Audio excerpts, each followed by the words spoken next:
how do you change your karmic situation? Why do things happen the way they do? And how do you sow seeds, specifically around money? We're going to talk about money today. When it comes to money and karma, there's a book, but this is called The Diamond Cutter. The guy who wrote this book's named Michael Roach, Geshe Michael Roach. You see his name at the bottom. Diamond Cutter is a book about how to apply the most profound Buddhist wisdom, which is the Diamond Sutras, to business. The guy who actually used this book ran a diamond company and then sold the company to Warren Buffett for $250 million. So he's not, and he wasn't a typical business person. This guy was a Buddhist monk. So just think about that. He's a Geshe, which means he went and studied in Tibet and graduated from the Buddhist temple with a Geshe degree. That was the equivalent of 2 doctorates in meditation, consciousness, and spiritual application. So he took that knowledge, came to America, worked with some people to create a diamond company, sold it for $250 million. That's what this book is. Put yes in the chat if you're with it. All right. So how does it work? How does it work? So here's what happens. Here you are, and here is another. So this is you, and this is the other. So in the karmic seed system, here's how it works. The other person equals the earth. The other person equals the earth. Oh, I forgot. And then this is the gift. So this is the gift. Okay, so you have you, the other, and the gift. Here's how karma works. It's just like a seed. So here you are the sower. You're the one who sows seed. The gift is the seed itself, and the other person is the earth you sow it into. This is how karma works. The sower sows the gift, which is the seed, into another person, and that is the earth, and that earth produces fruit. Now, we can say the return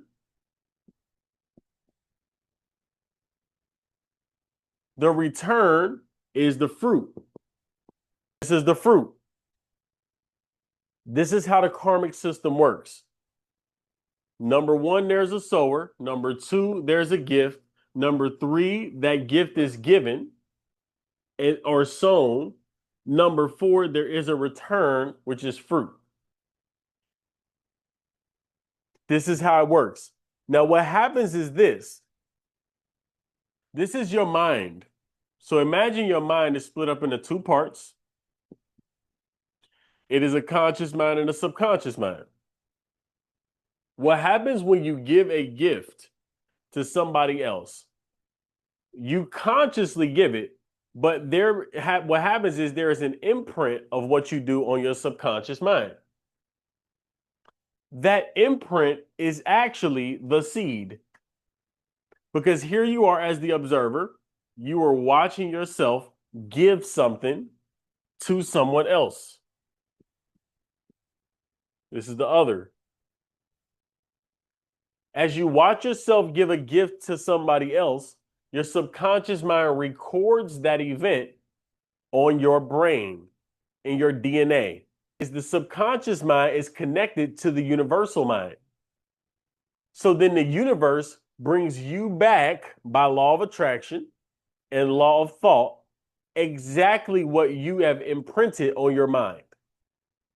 So it forces you to see the world a certain way so that it gives you exactly what you have given out. Buddhism says that I am and everything is empty. Empty. Now that does not mean that we are no thing. But we are empty. Now, what does empty mean?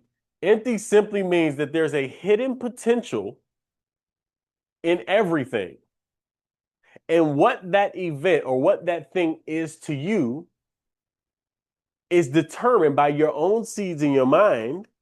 And those seeds bloom on this emptiness and become whatever it is you project onto it. So to give an example,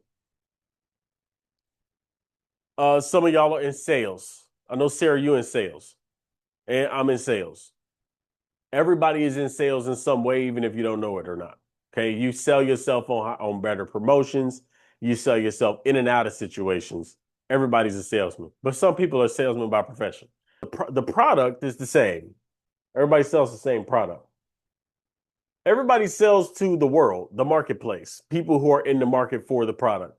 Why is it that some people do well, some people don't? What's the difference between people? Now, the typical answer is this person got the gift of gab, that person's smarter, they're lucky, they got a better list than me, they've been in the game longer. It's a lot of reasons that come up on why one person is doing better than another. But the question is, if the market was good or bad, let's just make a claim. Some people claim, well, the market is good. Other people claim that the market is bad. So what makes the difference between a good market and a bad market? What makes the difference? Well, here's the fact. If the market was good, the market is just the people buying and the mindset of them. If the market was good, here's the fact. Everybody would see it as good. If the market was bad, everybody would see it as bad. So since everyone does not see the market as good and everyone does not see the market as bad at the same time, that means the market is empty. And this is the meaning of emptiness. What the market is not coming from the market itself. What the market is coming from you. That is what this means. Now, you can fill in a blank of market with spouse or the dating market. You could put in money here. You could put in the USA here. Here's the reality. The United States of America, 4th of July. Is it a good thing or is it a bad thing? Let's ask this question. How was America created? Okay, you got a group of people who were rebelling against a nation, King George III. They said, we want to be free, so we're going to go ahead and sign our names to a death certificate. 56 people signed their name to a death certificate.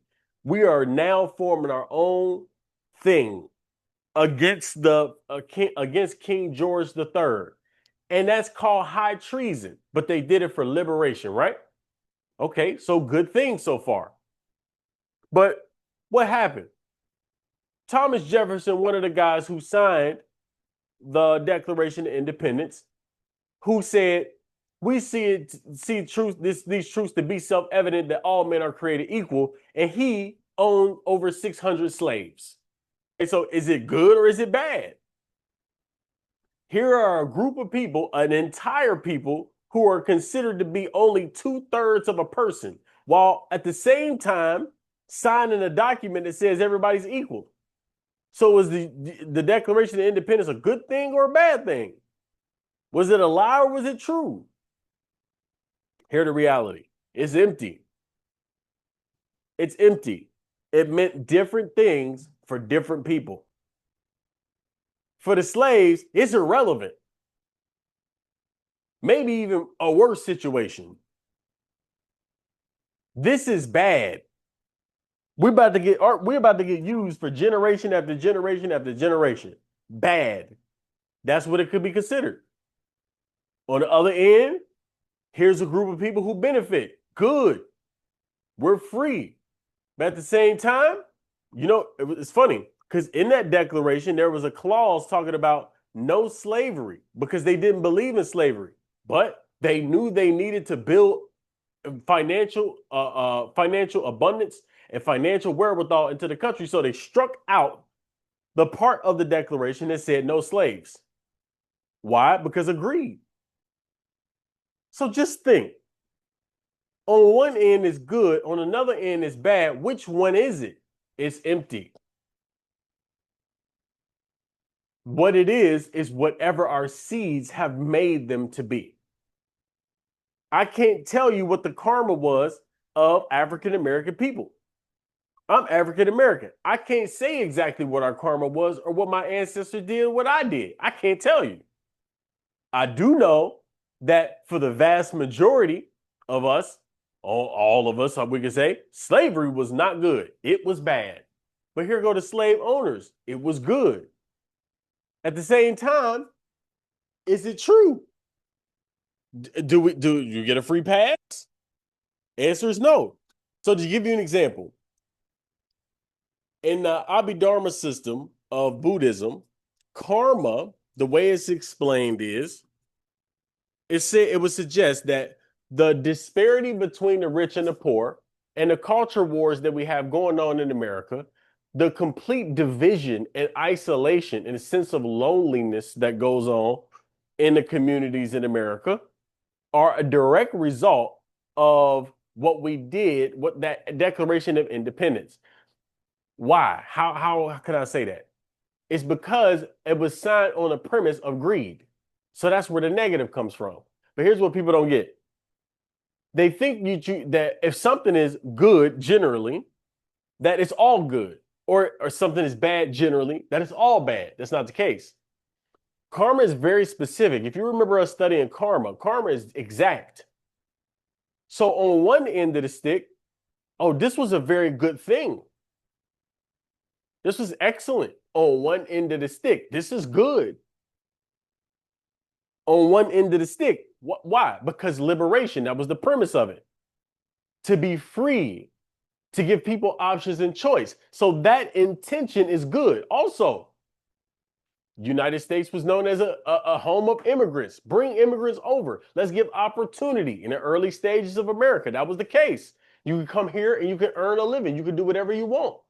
That's good. So those actions, those intentions give merit to America, which allowed them to be prosperous.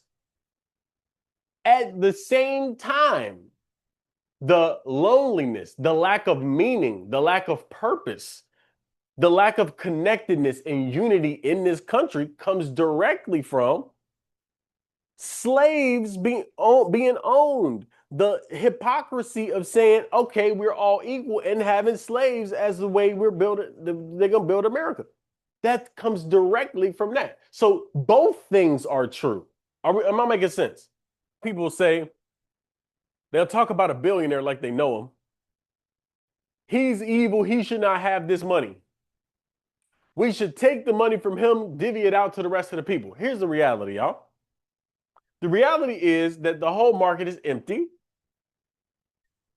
To that man or woman, whomever, the market is good to them because they've been good to the market.